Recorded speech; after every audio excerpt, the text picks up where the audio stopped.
Hello friends, मैं doctor सिमरन आपका स्वागत करती हूँ अपने इस चैनल पर। आज हम बात करने वाले हैं विटामिन डी की। हेलो फ्रेंड्स, मैं डॉक्टर सिमरन आपका स्वागत करती हूँ अपने इस चैनल पर। आज हम बात करने वाले हैं विटामिन डी की कमी के बारे में।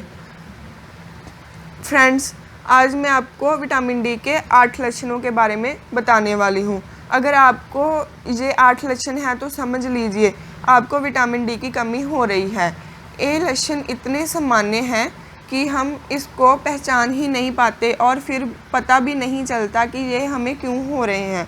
अगर आपके शरीर में भी ये 8 लक्षण हैं या 8 में से कोई 1-2 लक्षण भी आपको डेली फील हो रहे हैं तो आप विटामिन डी की जांच ज़रूर कराएं।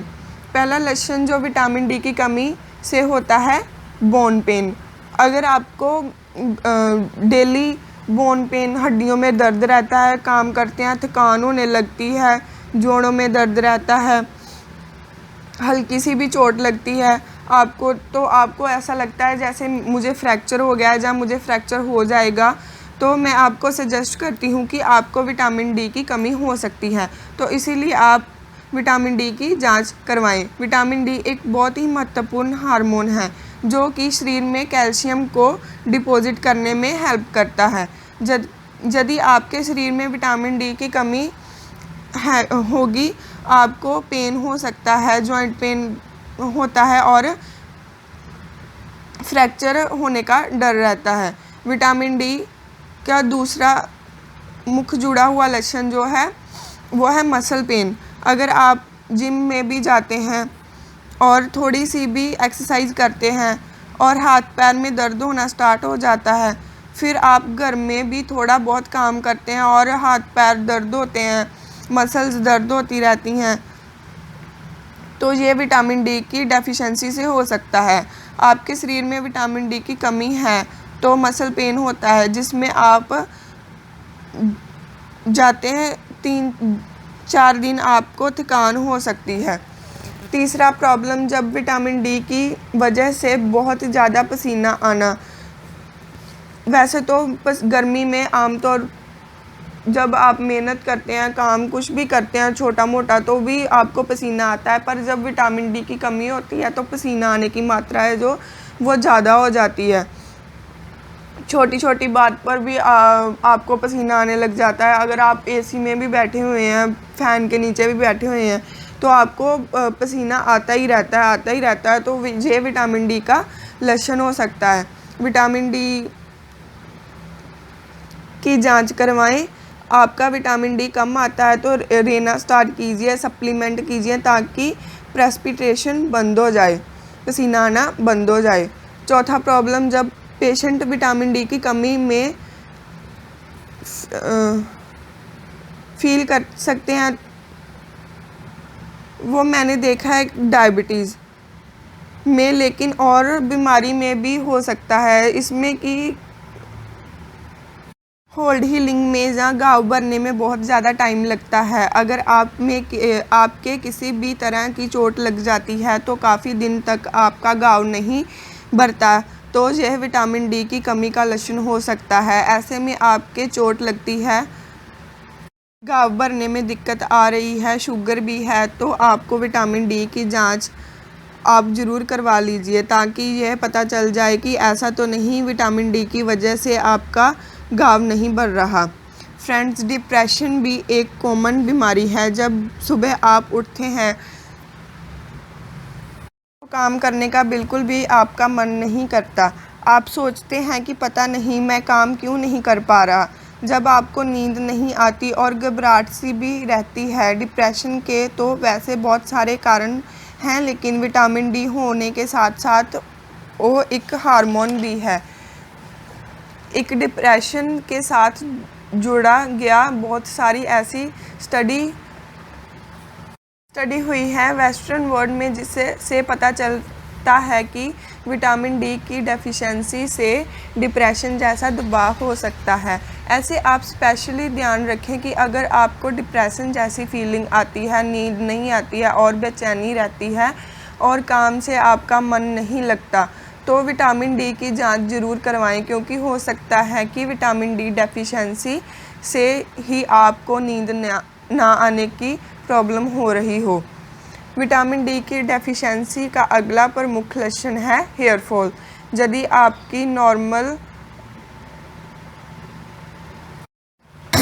दिनचर्या में देखते हैं, डे टू डे लाइफ जीते हैं, तो उसमें से आपके डेली में 100 से 150 बाल जो गिरते हैं वो सामान्य होते हैं। अगर आपके एक्सेस हेयर फॉल हो रहा है, ज़्यादा बाल गिर रहे हैं और आप समझ नहीं पा रहे कि ऐसा आपके साथ क्यों हो रहा है, तो जहाँ स्किन की बीमारी और स्ट्रेस के अलावा विटामिन डी की डेफिशिएंसी भी इसका कारण हो सकती है। ऐसे में आप हेयर फॉल के पेशेंट हैं तो आपको सजेस्ट करूंगी कि विटामिन डी की जांच ज़रूर करवाएं और आपके हेयर फॉल की किसी और बीमारी कारण नहीं, बल्कि विटामिन डी की कमी के कारण हो रहा है। चलिए दोस्तों, आपको बताती हूँ अगले लक्षण के बारे में। अगर आप एक साल में बार बार बीमार हो रहे हैं, बार बार आपको वायरस का अटैक हो रहा है, इसका मतलब है कि आपकी इम्यूनिटी काफ़ी कम हो गई है।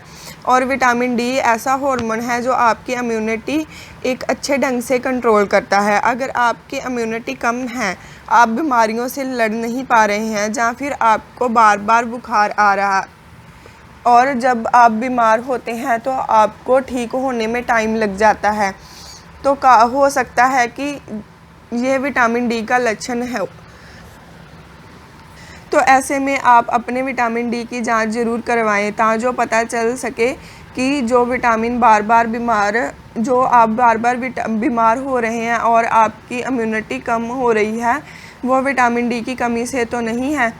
विटामिन डी का अगला लक्षण, विटामिन डी की कमी के आपको में जो सफ़ेद लाइनें दिखना, आप अपने नाखून को ध्यान से देखें, आपको उसके अंदर सफ़ेद रंग की लाइन दिख रही है, जो वो विटामिन डी की कमी का लक्षण हो सकता है। जब यह 8 लक्षण आपको बताए हैं, ये विटामिन डी की कमी के कारण है। आप अपने विटामिन डी का टेस्ट करवाएं और अगर आपने सप्लीमेंट करना तो मैं आपको कुछ फूड बता देती हूँ जिसमें विटामिन डी काफ़ी मात्रा में होता है।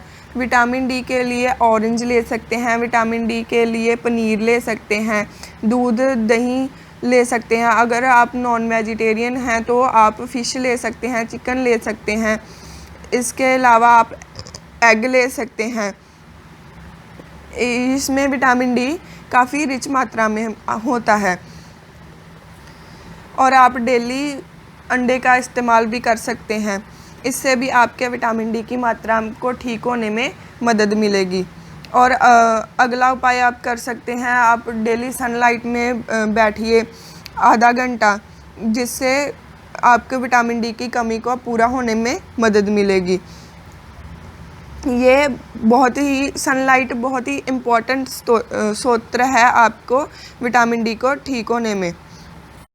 इसके अलावा आप विटामिन डी का शैशे भी ले सकते हैं। ये शैशे आपको 1 वीक के बाद अगर आप शैशे संडे को ले रहे हैं तो आपको इसे नेक्स्ट संडे को लेना होगा। इसके अलावा आप टैबलेट भी ले सकते हैं विटामिन डी की, ये हर 7 दिन के बाद लेनी होती है। ये 6 वीक के लिए आप इस टैबलेट का इस्तेमाल कर सकते हैं।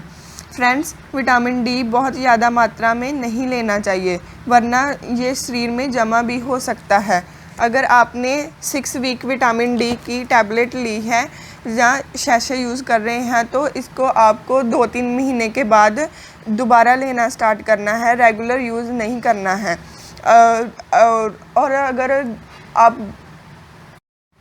आपको भी विटामिन डी से संबंधित या हड्डियों या जोड़ों के संबंधित किसी भी बीमारी के संबंधित कोई प्रॉब्लम है तो कमेंट बॉक्स में ज़रूर बताएं और इस वीडियो को शेयर और कमेंट लाइक ज़रूर करें, ताकि इससे जुड़ी हुई आपको नई वीडियो मिलती रहे। Thank you.